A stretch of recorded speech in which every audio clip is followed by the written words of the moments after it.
امریکہ ایران جنگ کا پرامن حل تلاش کرنے اور مستقل امن کے قیام کے لیے ثالثوں کی اپیل پر صدر ٹرمپ نے عارضی جنگ بندی کی مدت بڑھانے کا یک طرفہ اعلان کر دیا ہے۔ اسی کے ساتھ انہوں نے کہا کہ سمندری حدود میں ناکے بندی جاری رہے گی۔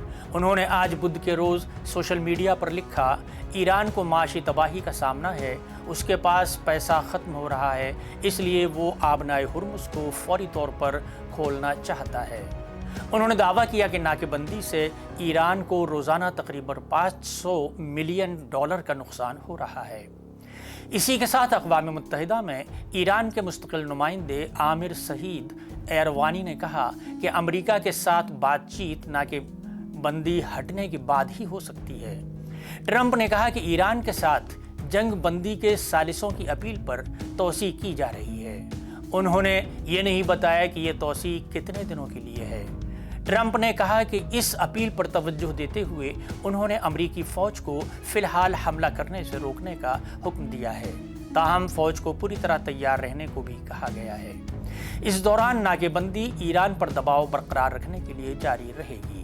دوسری جانب انہوں نے یہ بھی کہا کہ جنگ بندی اس وقت تک جاری رہے گی جب تک کہ ایران کوئی ٹھوس اور متفقہ تجویز پیش نہیں کرتا اور مذاکرات مکمل نہیں ہوتے۔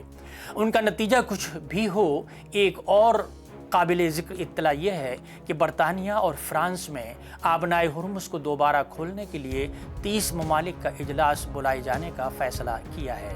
یہ اجلاس آج لندن میں ہوگا۔ جنگ اور امن کی خبروں کے دوران ایران نے منگل کی رات تہران کے انقلاب اسکوائر میں حکومت کی حامی ریلی کے دوران ایک بیلسٹک میزائل کا مظاہرہ کیا۔ یہ اطلاع ایران کے سرکاری میڈیا سے موصول ہوئی ہے۔ سرکاری چینل کی خبروں میں بتایا گیا ہے کہ دارالحکومت کے مرکزی چوک پر ایک بڑے ہجوم کو جمع ہوتے دیکھا گیا، بالکل ایسے ہی جب امریکی صدر ڈونالڈ ٹرمپ کی طرف سے 2 ہفتے کی جنگ بندی کی مدت ختم ہونے والی تھی۔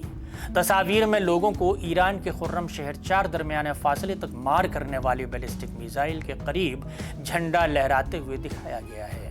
اسی طرح کے میزائل ڈسپلے ملک کے دیگر شہروں میں بھی منعقد کیے گئے۔